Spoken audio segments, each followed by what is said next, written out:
ስትጸልዩ እንዲህ በሉ። በሰማይ የምትኖር አባታችን ሆይ ስምህም ይቀደስ፣ መንግሥትህ ትምጣ፣ ፈቃድህ በሰማይ እንደሆነች እንዲሁም በምድር ትሁን።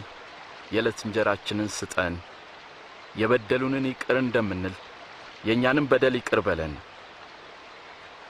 ወደ ፈተናም አታግባን፣ ከክፉ ሁሉ አድነን እንጂ።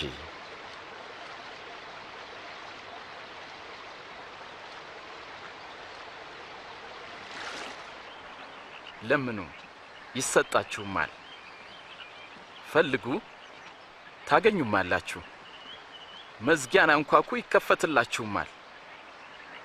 የሚለምን ሁሉ ይቀበላልና የሚፈልግ ደግሞ ያገኛል፣ መዝጊያንም ለሚያንኳኳ ሁሉ ይከፈትለታል።